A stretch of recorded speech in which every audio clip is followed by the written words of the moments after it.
Official. Pada kali ini aku bersama Dini Prima. Subscribe dulu ya channel kita berdua, karena pada hari ini kita bakal bincang-bincang seru nih, terutama untuk adik-adik nih, kayaknya bakal bermanfaat banget karena kita akan sharing pengalaman kita. Kebetulan kita mempunyai dua pengalaman yang berbeda, jadi kita bisa saling tukar pikiran. Teman-teman bisa menjadi inspirasi nih untuk kalau ada yang lagi galau gimana nih gitu. Nah boleh nih, tapi subscribe dulu. Nah di video kali ini aku bersama Mbak Dini bakal ngebahas tentang kuliah dulu, maksudnya melanjutkan S2 atau kerja. Nah jadi bagi yang bimbang mungkin bisa jadi pertimbangan nih dari pengalaman-pengalaman kita. Oke, keep watching. Oke, nah gimana nih, kan kita nih kebetulan sama-sama setelah S1 kan lanjut S2, cuman nih beda-beda kondisi nih. Coba kalau Mbak Dini gimana nih? Oke, kalau dari aku waktu itu aku profil aku dulu ya. Jadi aku itu kuliah di Unpad Jatinangor, jurusan statistik. Jadi aku lulus dengan SSI, Science, sarjana Science. Nah, setelah aku lulus wisuda, seminggu setelah wisuda aku langsung nikah. Nah, jadi kalau misalkan untuk teman-teman, kalau teman-teman mungkin abis lulus kuliah itu mikirnya bikin surat lamaran ya, lamaran kerja ini segala macam. Aku mah nyebar undangan, tapi undangan juga udah kesebar sih, langsung seminggu kemudian langsung nikah. Nah, otomatis itu tidak ada sama sekali kepikiran untuk S2, lanjut S2 ya kan. Jadi untuk pilihan option S2 belum ada. Nah, yang aku hadapi itu adalah dinamika setelah menikah, kehidupan setelah menikah. Nah, tapi yang namanya setelah kita lulus dari S1 pasti pengen yang namanya kerja. Nah, sekarang aku skip dulu sampai di situ. Maksudnya aku menikah tapi ada tujuan untuk kerja dan belum ada kepikiran untuk S2. Nah, sekarang kalau yang official versinya gimana? Kalau aku kebetulan pada saat lulus itu memang masih terlalu dini ya untuk menikah. Terlalu dini untuk menikah. Jadi kebetulan aku memang menurut pendapat aku, kalau kita cewek-cewek nih, kalau misalkan dari S1 terus diputus dulu sempet kerja atau nikah, ini emang bertolak belakang banget nih kayaknya. Kalau misalkan diputus, jangankan kita bekerja dulu, menikah itu pasti udah banyak hambatannya, apalagi ketika udah punya anak segala macam. Juga otaknya sudah tidak produktif teman-teman, karena mikir banyak pikirannya, lebih mikirin cuci baju, makan. Jadi kayak udah banyak beban, banyak kotoran di pikiran yang untuk hal-hal teoritis itu udah nggak bisa masuk, kayaknya mental semua. Jadi pendapat aku lebih mending lanjut dulu, berjuang S2, bahkan kerja pun nggak usah dulu. Bukan pendapat, gitu. emang udah kenyataan. Emang udah kenyataan ya, gitu. Udah dijalani. Makanya karena pendapatnya gitu, aku jalaninnya kayak gitu. Jadi makanya aku lebih pilih S2 langsung tanpa diputus, tanpa kerja. Jeda waktu dari lulus S1 ke S2 langsung di tahun yang sama. Begitu. Jadi langsung benar-benar motivasi belajar. Males lagi loh. Motivasi belajarnya masih tinggi. Oke, berarti habis itu lanjut S2. Iya. Di S2 di ITB, S1-nya kebetulan di UI, S2-nya di ITB. Nah, jadi ya udah linear ya?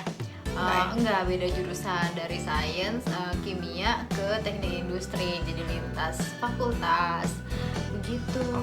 Nah, sementara kalau di aku, tadi kan aku membahas masalah kerja. Nah, aku sempat masuk kerja, tapi itu hanya bertahan beberapa waktu saja. Jadi kerja di mana? Di bank. Oh, di bank.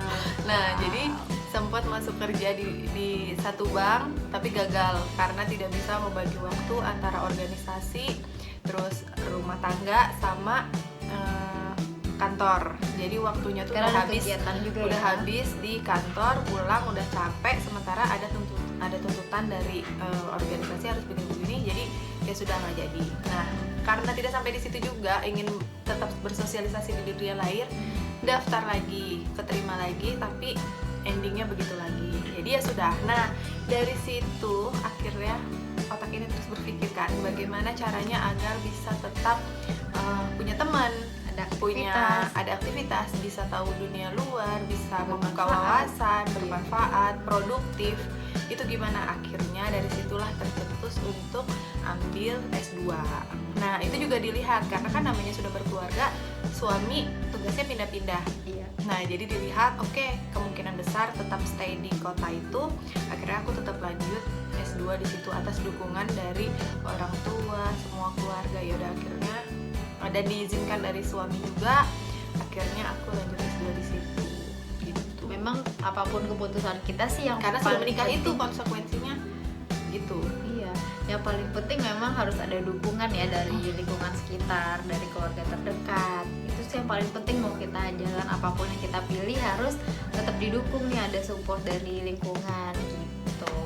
Nah, terus aku mau nanya nih, kalau misalkan Ayana official sendiri pada saat ngejalanin S2 itu ada kepikiran gak sih nanti jodohnya gimana? Kan kadang kalau misalnya kita perempuan di Umur ya. umur, terus nanti jodohnya tuh kalau misalkan gak dapet jodoh yang Sesuai. sesuai gitu, Iya. namanya udah S2. Orang juga yang laki-laki mungkin lebih banyak jumlahnya itu yang masih pada S1 kan. Nah, otomatis kerucut nih, Iya. mengkerucut yang namanya perjodohan tuh otomatis kan kurvanya lebih ke Jadi piramid, sempit jadi ya. sempit. Nah, itu ada nggak sih khawatir di situ nanti jodohnya susah? Pasti juga teman-teman di rumah, nanti kalau misalnya gue S2 Lebih pinter nih susah, nanti istrinya, takutnya dinilai gitu ya.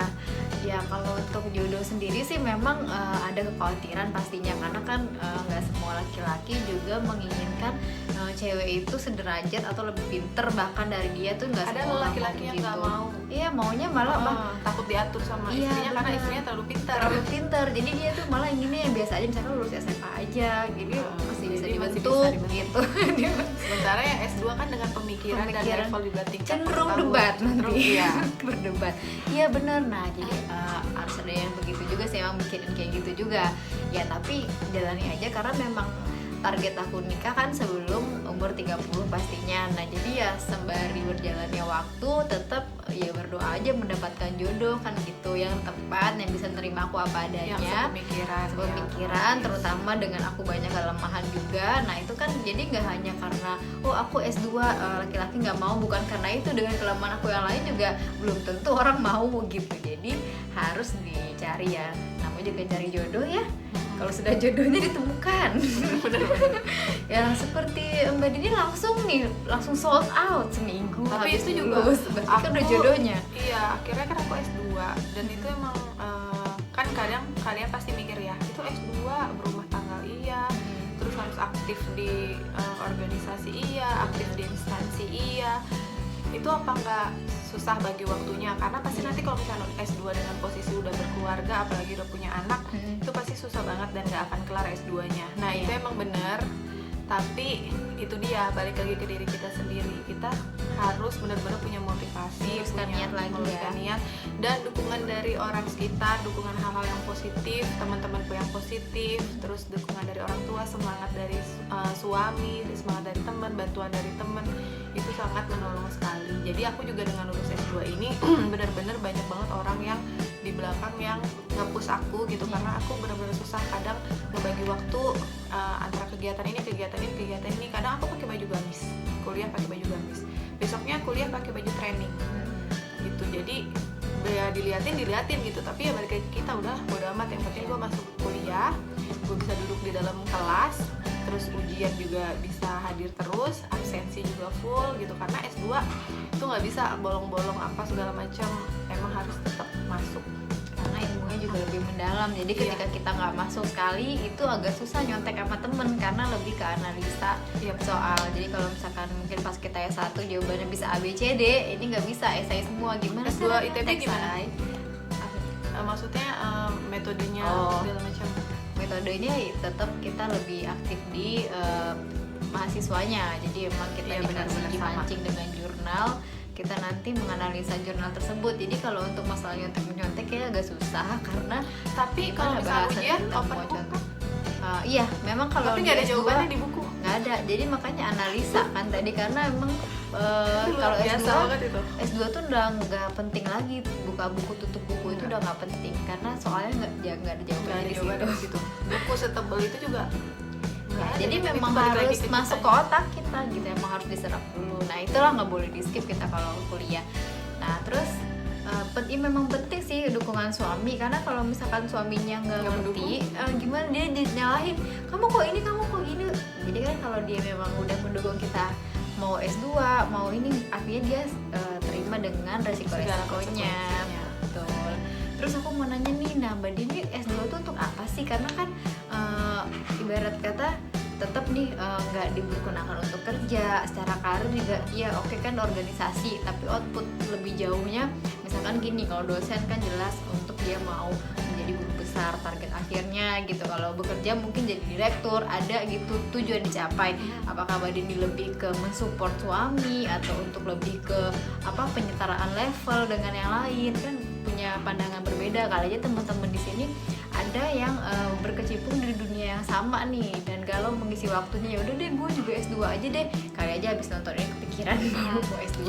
Nah gitu, jadi memang banyak banget ya yang nyinyirin aku juga, kok netizen netizen nyinyirin, maksudnya lu kuliah susah S2 terus endingnya apa? Jadi ibu rumah tangga gitu. Nah aku wakili pertanyaan orang-orang. Nah itu banyak banget yang kayak gitu kan. Nah tapi balik lagi, tujuan aku awal dari aku S2 itu memang satu untuk menambah wawasan aku sendiri gitu, karena juga di instansi, di organisasi itu emang butuh yang namanya kayak misalkan aku di kuliah S2 itu belajar apa kepemimpinan, sumber daya manusia itu kayak gimana, terus cara inikan bawahan juga gimana gitu kan, semuanya itu kan dipelajari di situ. Jadi sedikit banyak aku dalam kehidupan sehari-hari, apalagi ya kayak mendukung tugas suami, terus aku ada di organisasi itu juga dengan punya jabatan gitu, seenggaknya aku belajar keuangan, terus komputerisasi apa segala macam. Nah itu organisasi, ada perilaku organisasi kan di manajemen itu juga.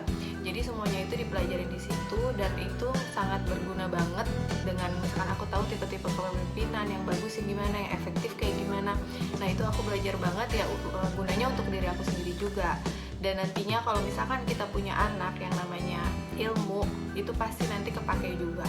Nggak selamanya suami kita itu bisa kerja, punya uang yang banyak, terus kita bisa nyuruh, udah panggil aja guru gitu. Nggak selamanya, walaupun suami kita mampu juga, kita harus ada campur tangan kita juga gitu. Jangan sampai cuman untuk ngajarin sesuatu, nyuruh orang bayar gitu. Dan pasti juga nggak selamanya juga suami kita bisa terus-terusan cari uang kan. Nah seenggaknya kalau misalkan aku S2 aku udah punya bekal, aku udah punya taraf, oh sampai sini nih, seenggaknya aku udah punya bekal di sini gitu.